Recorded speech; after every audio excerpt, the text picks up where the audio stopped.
Halo, pada kesempatan kali ini kita akan menjelaskan tentang pH. Apa sih pH itu? Pengertian pH.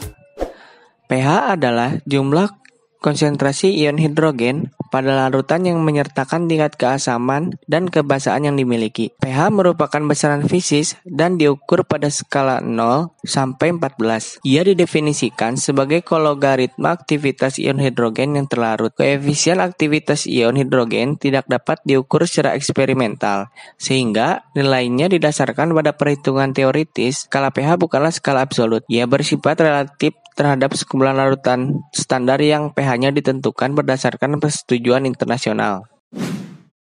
Sejarah dan manfaat perhitungan pH. Konsep pH pertama kali diperkenalkan oleh kimiawan Denmark, Søren Peder Laurens pada tahun 1909. Tidaklah diketahui dengan pasti makna singkatan P pada pH. Beberapa rujukan mengisyaratkan bahwa P berasal dari singkatan untuk P pangkat, yang lainnya merujuk kata bahasa Jerman yang juga berpangkat, dan ada pula yang merajuk pada kata potensial. Jens Storby mempublikasikan sebuah karya ilmiah pada tahun 2000 yang berargumen bahwa P adalah sebuah tetapan yang berarti logaritma negatif. Air murni bersifat netral, dengan pH-nya dengan suhu 25 derajat Celcius ditetapkan sebagai 7,0. Larutan dengan pH kurang daripada 7 bersifat asam, dan larutan dengan pH lebih daripada 7 dikatakan bersifat basa atau alkali. Pengukuran pH sangatlah penting dalam bidang yang terkait dengan kehidupan atau industri pengolahan kimia, seperti biologi, kedokteran, pertanian, ilmu pangan, rekayasa keteknikan, dan oceanografi. Tentu saja, bidang-bidang sains dan teknologi lainnya juga memakai meskipun dalam frekuensi yang lebih rendah. Untuk menghitung pH menggunakan pH meter.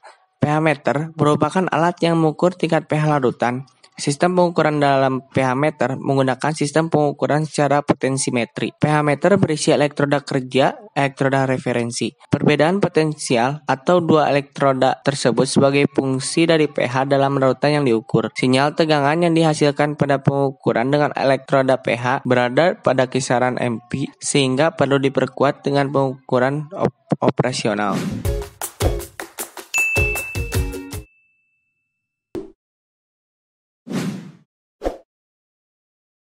Kualitas air menyatakan tingkat kesesuaian air terhadap penggunaan tertentu dalam memenuhi kebutuhan hidup manusia, mulai dari air untuk memenuhi kebutuhan langsung, yaitu air minum, mandi, cuci, air irigasi atau pertanian, peternakan, perikanan, rekreasi, dan transportasi. Kualitas air mencakup 3 karakteristik, yaitu fisika, kimia, dan biologi. Kualitas air dapat diketahui dengan melakukan pengujian tertentu terhadap air tersebut. Pengujian biasanya dilakukan adalah uji kimia, fisik, biologi, atau uji kenampakan bau atau warna. Kualitas air menggambarkan kesesuaian atau kecocokan air untuk penggunaan tertentu, misalnya air minum, perikanan, pengairan, irigasi, industri, rekreasi, dan sebagainya. Peduli kualitas air adalah mengetahui kondisi air untuk menjamin keamanan dan kelestarian penggunaannya. Air yang digunakan untuk kebutuhan hidup sehari-hari, khususnya untuk penyediaan air bersih, harus memenuhi persyaratan yang diatur dalam Peraturan Menteri Kesehatan Republik Indonesia Nomor 32 Tahun 2017 tentang standar baku mutu kesehatan lingkungan dan persyaratan kesehatan air untuk keperluan umum. Air mempunyai fungsi penting bagi tubuh manusia, yaitu sebagai pembentuk sel dan cairan tubuh, pengatur suhu tubuh, pelarut, pelumas, media transportasi, media eliminasi, toksin, dan produk sisa metabolisme. Beberapa hasil penelitian menunjukkan bahwa pemenuhan kebutuhan air dalam tubuh dapat mencegah timbulnya penyakit dan membuat hidup menjadi lebih sehat dan nyaman. Air yang jernih belum tentu memiliki kadar pH air yang ideal. Kadar pH yang ideal tentunya tidak terlalu asam dan tidak terlalu basa. Kadar pH normal Air ideal pada suhu 25 derajat Celcius adalah 7. Jika keasamannya bertambah, membesar dan harga pH pun turun di bawah 7. Sebaliknya, jika basa, pH naik di atas 7. Nilai pH air yang normal adalah sekitar netral, yaitu antara pH 6 sampai 8. Sedangkan pH air yang terpolusi berbeda-beda tergantung jenis buangannya. Harga pH merupakan ukuran untuk konsentrasi ion hidrogen dalam larutan akuatik. Harga pH menentukan apakah larutan bersifat asam, netral, atau basa. Jika pH 0 sangat asam, pH 7 netral, dan pH 14 sangat basa. Dan ini adalah tabel parameter pH. Bisa dilihat, pH 0 sampai 6 itu berada di tingkatan asam, pH 7 itu bersifat netral, dan pH 7 sampai 14 itu bersifat basa. Cara mengukur pH.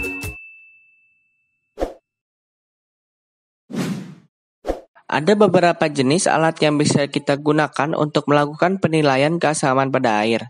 Alat-alat tersebut bisa kita dapatkan secara mudah di pasaran dengan harga pastinya terjangkau. Berikut adalah beberapa jenis alat ukur pH air yang bisa kita gunakan untuk mengukur tingkat keasaman suatu larutan. Yang pertama, ada kertas lakmus merah dan kertas lakmus biru. Kertas lakmus merah dan biru merupakan salah satu alat untuk mengetahui tingkat keasaman suatu larutan. Bisa dikatakan kertas lakmus adalah alat ukur pH yang paling sederhana dan cara menggunakannya pun cukup mudah. Warna kertas lakmus akan berbeda pada larutan asam, larutan basa, dan larutan netral. Kertas lakmus merah akan berwarna merah jika dalam larutan asam dan netral, namun berwarna biru jika berada di dalam larutan basa. Sedangkan kertas lakmus biru akan berwarna biru dalam larutan basa dan netral, namun akan berwarna merah dalam larutan asam.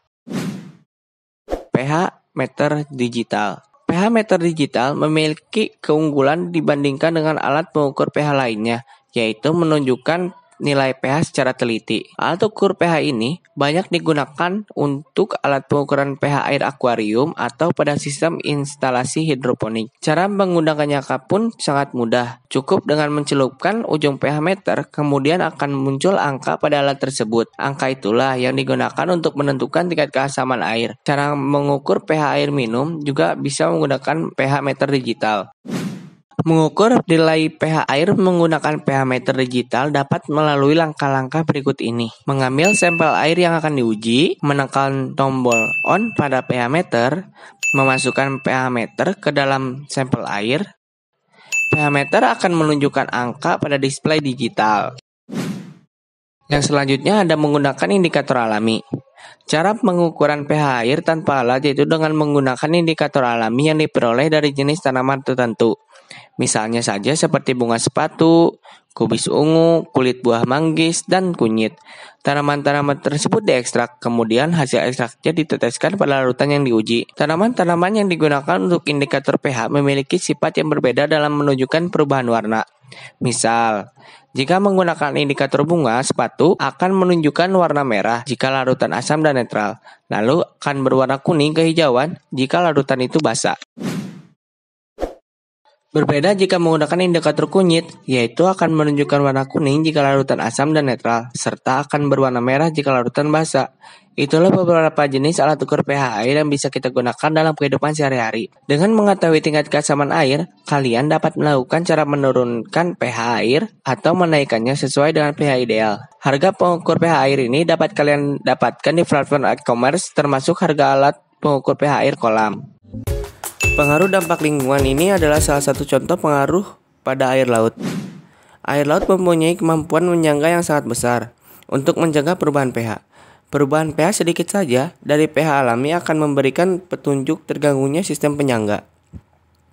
Hal ini dapat menimbulkan perubahan dan ketidakseimbangan kadar CO2 yang dapat membahayakan kehidupan biota laut. pH air laut permukaan di Indonesia umumnya bervariasi dari lokasi ke lokasi antara 6 sampai 8,5. Perubahan pH dapat mempunyai akibat buruk terhadap kehidupan biota laut, baik secara langsung maupun tidak langsung.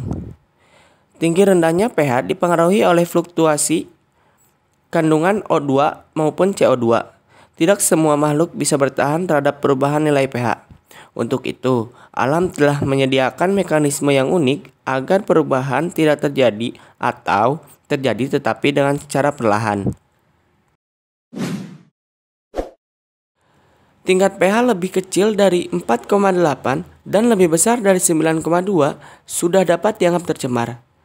Pada konsentrasi yang besar, CO2 juga masuk ke dalam perairan sehingga mengakibatkan perubahan parameter kualitas air, khususnya pH air dan sistem karbonat.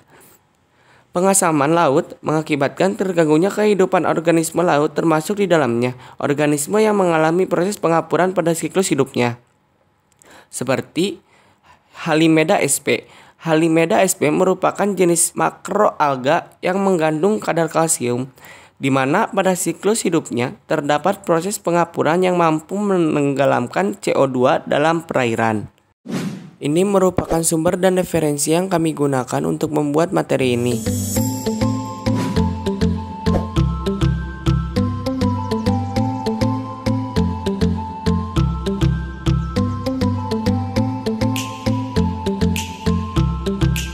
Bila ada pertanyaan dan mungkin ada yang ingin menambahkan, bisa ditulis di kolom komentar. Terima kasih atas perhatiannya. Salam lestari.